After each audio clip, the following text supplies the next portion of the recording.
Well, good afternoon, ladies. You all look just amazing and beautiful, and your energy is really good.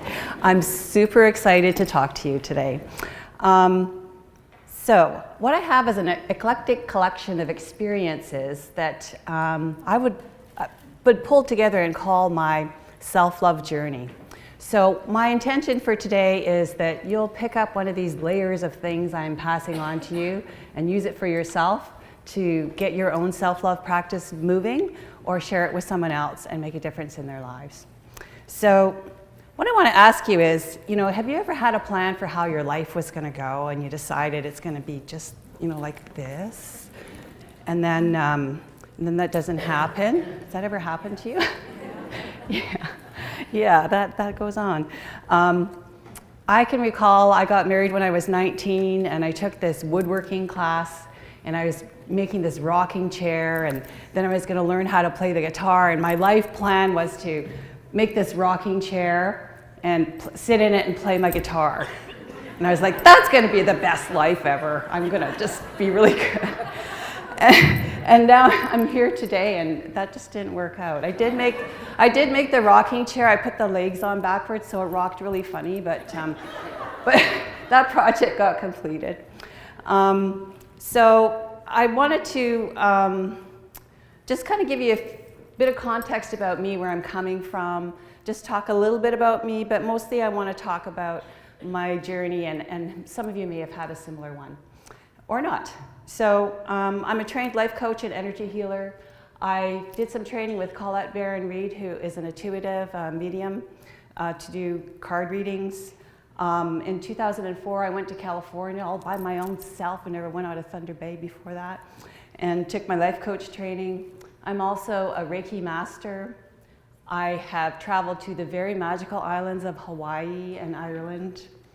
I got divorced after 10 years, and then I went into another relationship for 24 years, and I realized I have to leave this one too because it's not making my heart happy. And that was challenging and hard to do, but I did it. And I also survived the heartbreak of losing my son, Cody. He was 22, and he died from suicide. But what I want you to know about that is that from that experience, I got strength, courage, wisdom, and I learned about everlasting love and to keep on living life to the fullest. So if any of you have lost a loved one, you have my empathy, and I am here for the rest of the day if anyone wants to chat, because I'm always open to talking about what we can do about that. But I think the thing that is biggest for me is that I love working with people. I love being in that role where I'm supporting people, I'm encouraging them. I just love it. Seeing people have aha moments, like some of you might have been having them today, or seeing your future just kind of like, here's what I could do. And there's so many times in coaching sessions where I've seen people, like it's like they're watching their life open in front of them, and it's just the most amazing, incredible experience. Like it really, literally takes my breath away. I'm like, oh, I'm so excited for you. So when I think about self-love, I mean, oftentimes it's a person will give a definition. Well, this is what self-love is. And I think everyone has their own definition of what self-love is. So I can give you some ideas about what it's not, or maybe when you need some more self-love, and maybe you might identify with it. So have you ever felt like you're not enough or not good enough? Are you a person who's always giving to everyone else? You give and give and give and then give some more? Or maybe you're one of those people that, you do all these great things and you're still like on yourself. That's not good enough. What's wrong with you? Why did you make that mistake? Do any of you ever do that to yourselves? Do you settle for less than what you want? Or do you compare yourself to others? And it's okay to compare ourselves to others. We can say, oh, I'm as tall as that person, look at that. Or we can say, why does she get to have that? Well, how does she get that and I don't get anything? Like that's not so hot when you do that kind of stuff. That's not loving yourself. So like often I find with people and with myself as well too, that we're really hard on ourselves. And it's really challenging to find ways to change that up. Like, how do you stop doing that? Like, it's habits that we get and they really don't serve us. And they keep us stuck and basically not loving ourselves. So for me, I think that self-love is that foundation that we can all build for ourselves. And in doing so, we've got this great place to start out from and move forward, because we've always got our own back. We always know who we are and we know where we're going.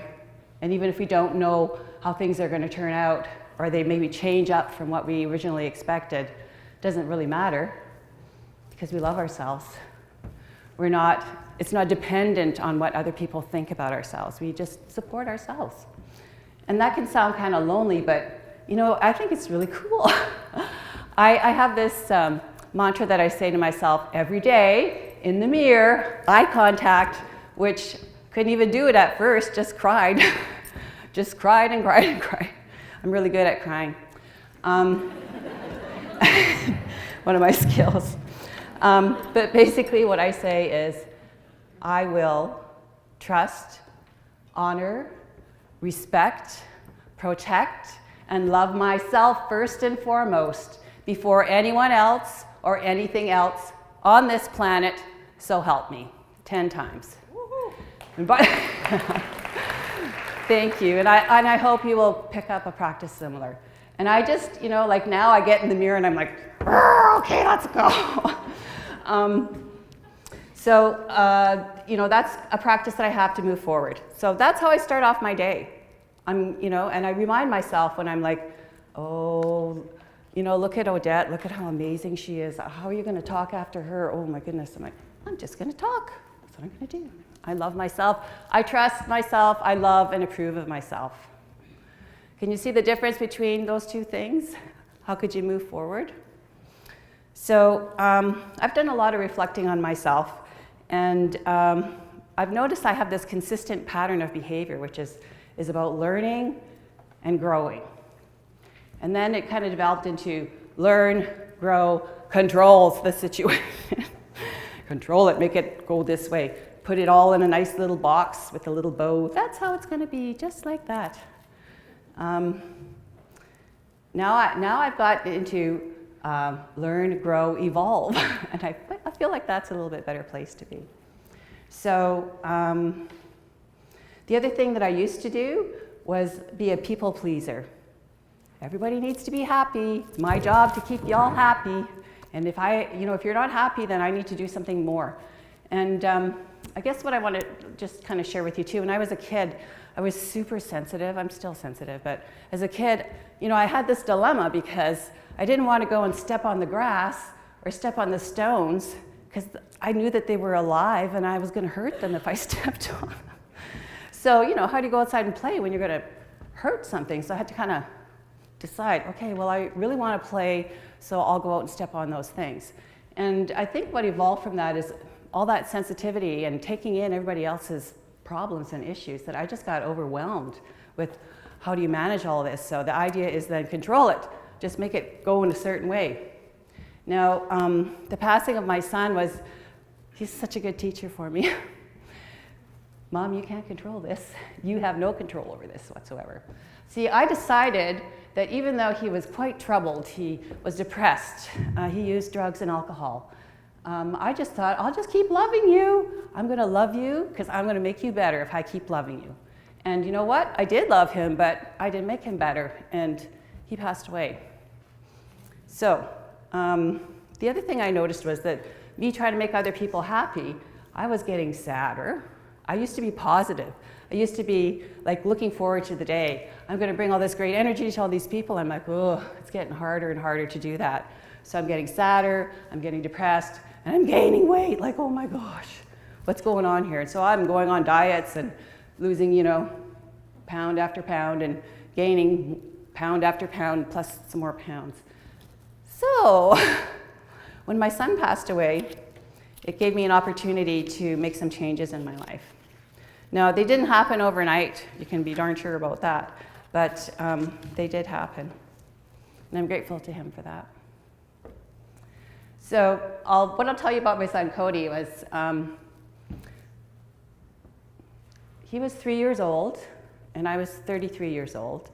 And we were living at my mother's house because I'd left my first husband.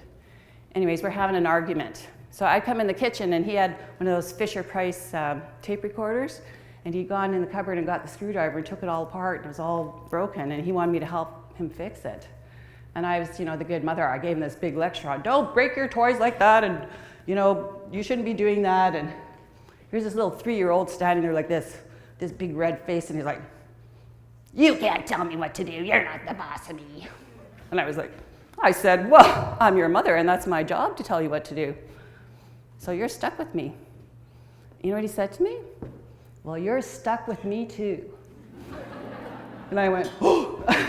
Okay, I think I got a live wire here. I'm going to be in big trouble if this kid ever decides to do anything that's not so good. So fast forward till Cody's 22. We're in the kitchen again, but this is when I find him. And I just celebrated my 50th birthday. My whole world stopped. And that's when the control stopped too, because I knew you can't control things. You have to let things go. So, and that was also, I think, the start of my self-love journey. And I'm a big believer in synchronicities and having agreements with people before you come down here to earth. And I think his leaving was a trigger for me to start loving myself. What a gift. So after he passed away, I just kind of let myself do whatever I wanted to do. And some of it was, okay, maybe I'll smoke a half a pack of cigarettes and drink a bottle of wine. Did that for a little while. Sometimes I just kind of sat on the couch and looked out the window for hours, didn't do anything. And sometimes I went to my work, and at that time I was working at the local community college, and I had a peer mentoring program, so I used to go and spend time with those students because they were awesome. And they were young people, and they were healthy, and they were happy, and it was nice to be around that energy. So I think that allowance for myself to do whatever I needed to do was enough to get that journey started, that self-love journey. Because about 8 months later, I decided I don't need to smoke anymore, and I certainly don't need to drink that wine anymore. I don't need to, because there's other things that I need to do. So one last thing I want to say around that part is I realized one day when I was staring out the window, you know what? As a mom, the worst thing that could ever happen happened. And I'm still here. I'm still me, I'm walking, I'm talking, wow. Pull up your socks, girl. You gotta change your ways. You gotta do something different. So I had one last encounter with Cody, and it was through Charla, who's so lovely, that got me to an event where she had Colette Baron-Reid come and do some intuitive readings. And I went because I just thought it would be cool. And who comes through first is my son, Cody. And Colette is telling me these things that I'm like, wow, I don't know how she knows that, but that's bang on. That's bang on. And my son's telling her to tell me some things. Some of them were kind of funny, and some of them were really powerful. One of the things that she said from him was, it wasn't your fault. You didn't do anything. You couldn't have done anything. That was my path. And I'm grateful to know that. Like, how many people get to know that kind of stuff? The other thing that she said, just remember, I'm just telling you what he's telling me. And he said, Mom, you need to wear makeup, and you need to dress better. And I was like, holy cow. That's kind of interesting. And it was a really nice, intimate gathering. Me and Colette on the stage like this, and about 300 people out in the audience. That kid of mine, he's a real brat sometimes. Okay, so anyways, that's kind of moving forward from Cody. So from there, some of the experience I've had, my mom, loveliest person ever, had a really bad stroke about 2 years after Cody passed away, and watched her in the hospital for almost 2 years, like losing her ability to swallow and speak and going through excruciating pain, and why does that have to happen? Didn't like that. However, learned from that. That relationship that I had for 24 years, realized it's time for me to go away from there, move forward, because it was toxic for me. I wasn't getting supported, and I just was still giving and not getting enough back. He was really mad at me when I left. Oops. But I think that I was really doing a self-love practice. Like, that's what I needed to do for me. Something really cool I got to do was travel to Ireland. That magical Ireland. I was on a kind of like a spiritual tour, and we went to the stone circles and meditated, and I was like, this is the best thing ever. I absolutely love Ireland. I loved it there. So we're at the stones one day, and I get this message that says, teach love. And I'm like, what? I came to Ireland, and this is what you're telling me? Teach love? I don't even know what that means. I don't even know what that is. Anyways, I come home and I just do my thing. And I realized when I got home that I needed to quit that job that I had, because I wasn't of any service to anyone there. I wasn't fulfilling myself in any way. And I said also, sitting at my desk at home going, I need to lose 100 pounds. And it just kind of came over me, and I was like, whoa. And then I was like, I don't even have a clue. I don't even know how I'm going to do that. Like, I don't know about you, but I probably gained and lost about 500 pounds in my lifetime. And it just felt overwhelming. Like, how am I going to do that? I don't even think I have the energy to do that. How am I going to do that? But what I realized is, when you learn and grow and evolve, you make space for things to happen. You allow things to be the way that they are. So I lost 100 pounds. I was prompted by a friend to teach other people how to do that, and I said, I don't even know that. But I did have one friend who, you know, the people that come up really close to you and say, what is that you're doing? I see you're losing weight, and I want to know what you're doing. And I was like, I don't know. I'm just going for walks and eating better. But that made me really think about it. And I was like, you know what? This is my self-love journey. This is me loving myself and supporting myself to do the things that my body wants and my mind wants and my spirit wants, without any apology to anyone else. And from the weight loss groups, then realized, you know, other people need this. We need to support each other so that we can get a self-love practice in place and start doing it all the time, because it really helps you do the things that you need to do. So, self-love circles reveal themselves. And I wanted to share just a couple of little tips about what you can do as a self-love practice. I say mantras to myself. I love and approve of myself. Just keep it going in there, because that other just drown it out. It's okay. I love and approve of myself.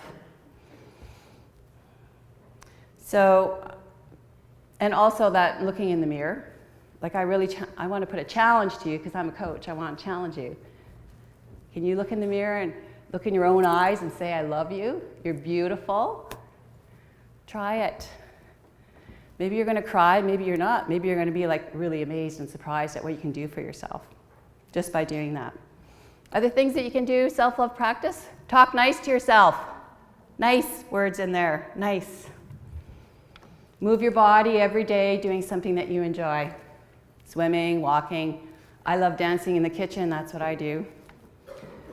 Eat healthy, practice mindfulness. And just finally, what I want to share with you is that self-love is going to take you places that you can't even imagine. So rather than having that box of it's going to be like this, it could be anything. What I know for sure is that life is better when you love yourself. Let it be an evolving, active practice. Trust your heart to tell your mind what to do, and enjoy the ride. Thank you very much.